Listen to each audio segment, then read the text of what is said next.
Bismillahirrahmanirrahim. Alhamdulillahirabbil alamin. Allahumma salli wa sallim ala nabiyyina Muhammad wa ala alihi wa sahbihi ajma'in. Rabbi shrah li sadri wa yassir li amri wahlul 'uqdatam min lisani yafqahu qawli. Allahumma arinal haqqa haqqan warzuqna ittiba'ah. Ya Allah, tunjukkanlah kami yang benar itu adalah benar dan permudahkanlah bagi kami untuk mengikut kebenaran tersebut. Wa arinal batila batilan warzuqna ijtinabah. Ya Allah, tunjukkanlah kami yang batil itu adalah batil dan permudahkanlah bagi kami untuk menjauhi kebatilan tersebut. Wahdina limakhtulifa fihi minal haqqi bi'idnik. Bila kami petunjuk dalam isu-isu yang diperselisihkan dengan izinmu, innaka tahdi man tasha' ila siratim mustaqim. Sungguhnya engkau lah yang memberikan petunjuk kepada siapa yang kau inginkan ke jalan yang lurus. Na'udzu bikalimatillahi tammah min kulli syaitanin wahammah wa min kulli ainin lammah. Muslimin muslimat yang dirahmati Allah, pertama-tama terimalah salam ukhuwah daripada saya. Assalamualaikum warahmatullahi wabarakatuh. Selamat datang saya ucapkan kepada semua dalam sesi kupasan kitab Umdatul Ahkam karangan Imam Al-Maqdisi rahimahullahu taala. Kita masih lagi dalam perbincangan berkaitan dengan babu siwak, bab berkaitan dengan siwak. Pada sesi yang lalu kita bahaskan hadis yang ke-18 yang menceritakan tentang Nabi sallallahu alaihi wasallam apabila bangun malam, Nabi sallallahu alaihi wasallam akan bersiwak ataupun akan membersihkan giginya. Pada sesi kali ini kita nak lihat kepada hadis yang seterusnya, iaitu hadis ke-19 mengikut urutan kitab Umdatul Ahkam. Kita bacakan lebih dahulu hadis ini dalam bahasa Arabnya, kemudian terjemahannya, kemudian kita akan keluarkan apakah pengajaran-pengajaran yang boleh dimanfaatkan, diraih daripada hadis ini. Hadis ke-19 berbunyi, An Aisyah radhiyallahu anha qalat, dakhala Abdurrahman bin Abi Bakr As-Siddiq radhiyallahu anhu ala Nabi sallallahu alaihi wasallam wa ana musnidatuhu ila sadri wa ma'a Abdurrahman siwakun ratbun yastannu bihi fa'abaddahu Rasulullah sallallahu alaihi wasallam basarahu fa akhadhtu as-siwak faqadamtuhu fatayyabtuhu thumma dafa'tuhu ila an-nabi sallallahu alaihi wasallam fastanna bihi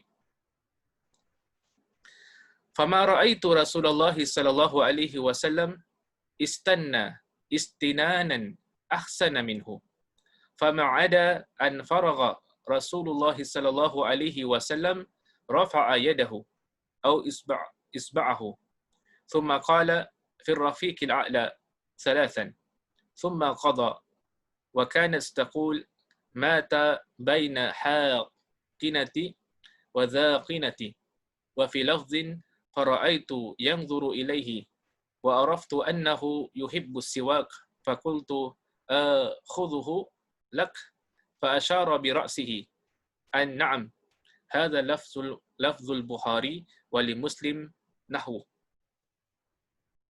Terjemahan hadis ini berbunyi daripada Aisyah radhiyallahu anha, dia berkata Abdurrahman bin Abu Bakar As-Siddiq radhiyallahu anhu menemui Nabi Muhammad sallallahu alaihi wasallam sementara aku menjadi tempat sandaran baginda sallallahu alaihi wasallam. Sewaktu itu Abdurrahman membawa siwak basah yang sering digunakannya untuk bersiwak. Rasulullah sallallahu alaihi wasallam menajamkan pandangan kepadanya. Maka aku mengambil siwak dan mengunyahnya serta memendekkannya. Lalu ku bersihkan dan kusurahkan kepada Nabi Muhammad sallallahu alaihi wasallam. Lantas baginda sallallahu alaihi wasallam menggunakannya untuk bersiwak. Belum pernah aku melihat Rasulullah sallallahu alaihi wasallam melakukan siwak yang lebih istimewa daripada ketika itu. Rasulullah sallallahu alaihi wasallam belum selesai bersiwak hingga beliau mengangkat tangan atau jari kemudian bersabda, pada kekasih yang tertinggi. Baginda sallallahu alaihi wasallam mengulanginya 3 kali. Selepas itu baginda sallallahu alaihi wasallam meninggal dunia. Kata Aisyah radhiyallahu anha, baginda sallallahu alaihi wasallam meninggal di antara tulang selangka dan hujung leherku. Sedangkan dalam lafaz lain, aku lihat baginda sallallahu alaihi wasallam melihat batang siwak itu. Maka aku tahu baginda sallallahu alaihi wasallam menyukainya. Maka aku berkata, bagaimana jika aku ambilkan siwak untukmu? Rasulullah sallallahu alaihi wasallam mengisyaratkan dengan kepalanya tanda setuju. Inilah lafaz Imam Al-Bukhari dan pada Imam Muslim. Jadi daripada hadis yang panjang tadi, kita nak pecah-pecahkan hadis ini kepada ayat-ayat yang lebih pendek dan kita nak keluarkan pengajaran-pengajaran daripada hadis yang panjang ini. Jadi awal hadis tadi berbunyi daripada Aisyah radhiyallahu anha yang mengatakan Abdurrahman bin Abu Bakar As-Siddiq menemui Nabi Muhammad sallallahu alaihi wasallam sementara aku menjadi tempat sandaran baginda sallallahu alaihi wasallam. Jadi antara pengajaran yang boleh kita keluarkan daripada ayat yang pertama daripada hadis tadi adalah datangnya saudara kepada Aisyah radhiyallahu anha. Jadi Aisyah radhiyallahu anha mempunyai adik-beradik, salah satu adik-beradiknya iaitu seorang lelaki yang bernama Abdurrahman.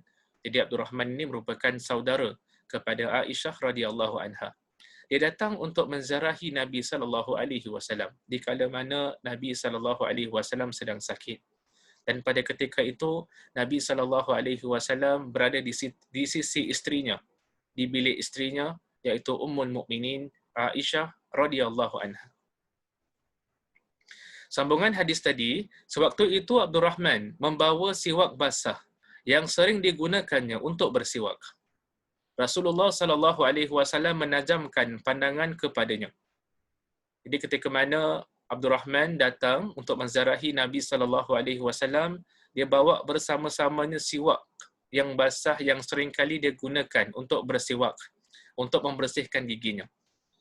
Bila Abdurrahman datang dengan siwak tersebut, Nabi sallallahu alaihi wasallam mengarahkan pandangannya ke arah kayu siwak tersebut. Jadi apakah pengajaran yang boleh kita raih? Pengajaran yang kedua, hadis ini menunjukkan tentang kecintaan Nabi sallallahu alaihi wasallam kepada siwak. Nabi sallallahu alaihi wasallam suka bersiwak. Nabi sallallahu alaihi wasallam suka berus giginya. Nabi sallallahu alaihi wasallam suka membersihkan giginya. Dan kata para ulama kita juga, hadis ini menunjukkan tentang siwak boleh digunakan pada bila-bila masa. Sebagaimana dilakukan oleh Abdurrahman. Boleh dilakukan siwak ini, digalakkan pada bila-bila masa. Kita teruskan. Sambungan hadis itu berbunyi, maka aku mengambil siwak dan mengunyahnya serta memendekkannya. Lalu kubersihkan dan kuserahkan kepada Nabi Muhammad sallallahu alaihi wasallam. Lantas baginda sallallahu alaihi wasallam menggunakannya untuk bersiwak.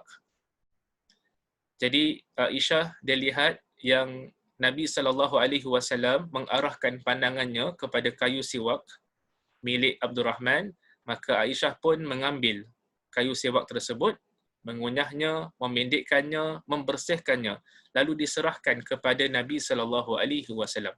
Jadi perbuatan Aisyah radhiyallahu anha membersihkan kayu siwak tersebut itu menunjukkan tentang Islam amat menitik beratkan tentang kebersihan dalam setiap perkara, termasuklah yang ada kaitan dengan bersiwak.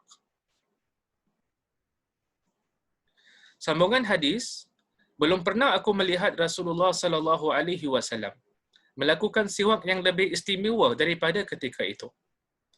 Rasulullah sallallahu alaihi wasallam belum selesai bersiwak hingga beliau mengangkat tangan ataupun jari kemudian bersabda, pada kekasih yang tertinggi, ila rafiqil a'la. Baginda sallallahu alaihi wasallam mengulanginya 3 kali. Selepas itu baginda sallallahu alaihi wasallam meninggal dunia. Jadi hadis ini menunjukkan kepada kita tentang kekuatan jiwa hati Rasul sallallahu alaihi wasallam. Walaupun dalam keadaan sakit, walaupun nak hampir bertemu dengan Allah Subhanahu wa taala pada detik yang genting tersebut, Nabi sallallahu alaihi wasallam masih boleh bersiwak. Nabi sallallahu alaihi wasallam masih boleh berdoa. Itu menunjukkan tentang kekuatan jiwa dan hati Rasul sallallahu alaihi wasallam. Dan dalam hadis tadi ada disebutkan Nabi berkata ila rafiqil a'la yang diterjemahkan sebagai pada kekasih yang tertinggi. Maka di sana ada sedikit perselisihan pandangan di kalangan ulama, apakah yang dimaksudkan dengan ila rafiqil a'la, kekasih yang tertinggi, ada beberapa pandangan di kalangan ulama. Sebahagian di kalangan ulama berpandangan yang dimaksudkan dengan kekasih yang tertinggi adalah golongan Nabi, golongan Siddiqin, golongan para syuhada dengan golongan para salihin. Jadi Nabi doa ditempatkan bersama-sama dengan golongan-golongan ini kat dalam syurga. Iaitu golongan para Nabi yang lain, golongan orang-orang Siddiq, golongan orang-orang yang saleh, golongan para syuhada yang mati syahid di jalan Allah Subhanahu wa taala. According to the first opinion, menurut pandangan yang pertama, Nabi berdoa kepada Allah agar dikumpulkan bersama-sama dengan golongan-golongan yang kita sebutkan tadi. Ada juga pandangan yang lain di kalangan ulama yang mengatakan ila rafiqil a'la adalah merujuk kepada Allah Subhanahu wa taala. Sambungan hadis kata Aisyah radhiyallahu anha, baginda meninggal di antara tulang selangka dan hujung leherku. Kata para ulama, hadis ini menunjukkan tentang kemuliaan Ummul Mukminin, isteri Nabi sallallahu alaihi wasallam yang bernama Aisyah radhiyallahu anha. Kerana Nabi sallallahu alaihi wasallam wafat ketika mana Nabi sallallahu alaihi wasallam berada di sisi isterinya Aisyah radhiyallahu anha, dan ketika mana Nabi sallallahu alaihi wasallam berada di bilik isterinya Aisyah radhiyallahu anha. Nabi sallallahu alaihi wasallam wafat di bilik isterinya Aisyah radhiyallahu anha. Di sisi isterinya Aisyah radhiyallahu anha. Jadi kata para ulama itu menunjukkan tentang kemuliaan isteri Nabi sallallahu alaihi wasallam Aisyah radhiyallahu anha. Jadi Nabi sallallahu alaihi wasallam wafat ketika mana berada di sisi Aisyah radhiyallahu anha. Sambungan hadis, sedangkan dalam lafaz yang lain, aku lihat baginda sallallahu alaihi wasallam melihat batang siwak itu, maka aku tahu baginda sallallahu alaihi wasallam menyukainya. Maka aku berkata, bagaimana jika aku ambilkan siwak untuk kamu? Rasulullah sallallahu alaihi wasallam mengisyaratkan dengan kepalanya tanda setuju. Jadi dalam riwayat yang lain mengatakan yang Aisyah radhiyallahu anha kata dekat Nabi sallallahu alaihi wasallam.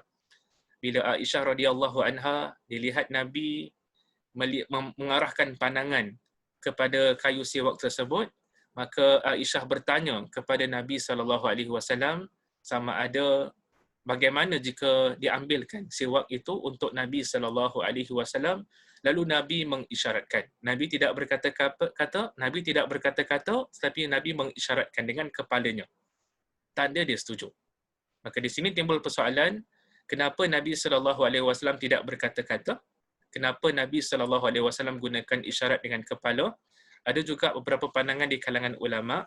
Ada yang mengatakan kerana Nabi sallallahu alaihi wasallam pada ketika itu sukar berkata-kata.